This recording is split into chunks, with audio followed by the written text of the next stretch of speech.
ರಾಷ್ಟ್ರೋತ್ಥಾನ ವಿದ್ಯಾಕೇಂದ್ರ ಚಂಬುಗುಡ್ಡೆ ತೊಕ್ಕುಟು ಇಲ್ಲಿ ಕಾರ್ತಿಕ ದೀಪೋತ್ಸವ ನವೆಂಬರ್ 9ರಂದು ವಿಜೃಂಭಣೆಯಿಂದ ಆಚರಿಸಲಾಯಿತು. ಮುಖ್ಯ ಅತಿಥಿಗಳಾಗಿ ಶ್ರೀ ಹರಿಕೃಷ್ಣ ಆಗಮಿಸಿದ್ರು. ಸಂಸ್ಥೆಯ ಪ್ರಧಾನ ಆಚಾರ್ಯರಾದ ಶ್ರೀಮತಿ ವಿದ್ಯಾ ಕಾಮತ್ ಮತ್ತು ಕಾರ್ಯನಿರ್ವಹಣಾಧಿಕಾರಿಯಾದ ಶ್ರೀ ಪ್ರಖ್ಯಾತ್ ರೈ ಉಪಸ್ಥಿತರಿದ್ದರು. ಈ ಕಾರ್ಯಕ್ರಮದಲ್ಲಿ ಗೋಪೂಜೆ ಆದ ನಂತರ ತುಳಸಿ ಪೂಜೆ ಪ್ರಾರಂಭದ ಮೊದಲು ಭಜನಾ ಕಾರ್ಯಕ್ರಮವನ್ನ ಸಂಸ್ಥೆಯ ಸಂಗೀತ ಶಿಕ್ಷಕಿಯಾದ ಶ್ರೀಮತಿ ಲಾವಣ್ಯ ಸುಧಾಕರ್ ವಿದ್ಯಾರ್ಥಿಗಳು ಜೊತೆಯಾಗಿ ನಡೆಸಿಕೊಟ್ರು. ನಂತರ ಅತಿಥಿಯವರು ಮಾತನಾಡಿ ತುಳಸಿ ಪೂಜೆ ಹಾಗೂ ಗೋಪೂಜೆಯು ಮಹತ್ವದ ಬಗ್ಗೆ ಬೆಳಕು ಚೆಲ್ಲಿದ್ರು. ಸಾಂಸ್ಕೃತಿಕ ಕಾರ್ಯಕ್ರಮದ ಅಂಗವಾಗಿ ಮೊದಲಿಗೆ ನವರಾತ್ರಿಯ ಸಮಯದಲ್ಲಿ ಎಲ್ಲರ ಮೆಚ್ಚುಗೆಗೆ ಪಾತ್ರವಾಗಿದ್ದ ದುರ್ಗಾ ಚಾಲಿತ ನೃತ್ಯವು ವಿದ್ಯಾರ್ಥಿಗಳು ಪ್ರದರ್ಶಿಸಿದ್ರು ಹಾಗೂ ಶಿಕ್ಷಕರಿಂದ ನೃತ್ಯವನ್ನ ಪ್ರದರ್ಶಿಸಲಾಯಿತು. ತದನಂತರ ವಿದ್ಯಾರ್ಥಿಗಳಿಂದ ದಾಂಡಿಯ ನೃತ್ಯವು ವಿದೂಷಿ ಶ್ರೀಮತಿ ರೇಷ್ಮಾ ನಿರ್ಮಲ್ ಭಟ್ ಇವರ ನೇತೃತ್ವದಲ್ಲಿ ಬಹಳ ಅದ್ಭುತವಾಗಿ ಪ್ರದರ್ಶನಗೊಂಡಿತು. ಕೊನೆಯದಾಗಿ ಯಕ್ಷಗಾನ ಶಿಕ್ಷಕರಾದ ಶ್ರೀ ಅಶ್ವತ್ಥ ಮಂಜನಾಡಿ ಇವರ ನಿರ್ದೇಶನದಲ್ಲಿ ನರಕಾಸುರ ಮೋಕ್ಷ ಎಂಬ ಪ್ರಸಂಗವನ್ನ ಮಾತೃಭಾರತಿ ಸದಸ್ಯರು ಮತ್ತು ಸಂಸ್ಥೆಯ ಶಿಕ್ಷಕಿಯರು ಬಹಳ ಮನೋಹರಕವಾಗಿ ಮತ್ತು ಅದ್ಭುತ ಅಭಿನಯದಿಂದ ಸಭಿಕರನ್ನ ಮಂತ್ರಮುಗ್ಧರನ್ನಾಗಿಸಿದ್ರು. ಈ ಕಾರ್ಯಕ್ರಮದ ಸ್ವಾಗತವನ್ನ ಶ್ರೀಮತಿ ಪ್ರಿಯಾಂಜಿ ಇವರು ನೆರವೇರಿಸಿ ಶ್ರೀಮತಿ ಸುನಿತಾ ಧನ್ಯವಾದ ಸಮರ್ಪಣೆ ಮತ್ತು ಕಾರ್ಯಕ್ರಮದ ಮುಖ್ಯ ನಿರೂಪಣೆಯನ್ನ ಶ್ರೀಮತಿ ಮಮತಾ ಅವರು ನೆರವೇರಿಸಿಕೊಟ್ರು. ಲಘು ಉಪಹಾರದೊಂದಿಗೆ ಕಾರ್ತಿಕ ದೀಪೋತ್ಸವ ಕಾರ್ಯಕ್ರಮ ಅತ್ಯಂತ ಯಶಸ್ವಿಯಾಗಿ ಮುಕ್ತಾಯಗೊಂಡಿತು.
स्वस्ति प्रजाभ्य परिपालयन्तां न्यायेन मार्गेण महिषाः ओ ब्राह्मणेभ्यः शुभमस्तु नित्यं लोकाः समस्ताः सुखिनो भवन्तु काले वर्षतु पर्जन्या पृथिवी सस्यशालिनी देशो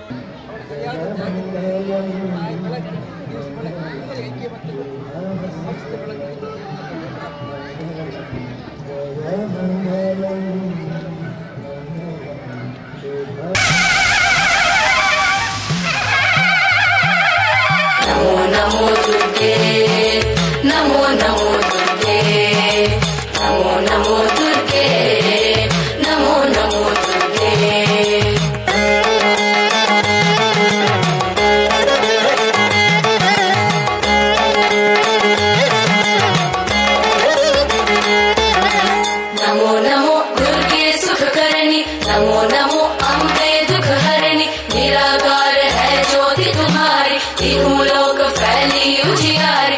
शिललाट मुख महाविशाल नेत्रलाल त्रिपुटी विकराल रूप मातु को अधिक सुहावे दर्श करत जन अति सुख पावे नमो नमो दुर्गे नमो नमो दुर्गे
ವಿತ್ತ ವಿಚಾರ ಅನೇಕವಿದೆ ಧರಣಿ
ಶುಭ ಕಾಲದಲ್ಲಿ ಶುಭ್ರ ವಸನಧಾರಿಯಾಗಿ ಸರ್ವ ಸನ್ನದ್ಧನಾಗಿ ವಂದಿ ಮಾಗಧರ ಜಯಘೋಷದೊಂದಿಗೆ ಸಭಾ ಪ್ರವೇಶ ಮಾಡಿದ್ದೇನೆ. ಶತಯಾಗದ ಫಲರೂಪವಾಗಿ ದೊರೆತದ್ದು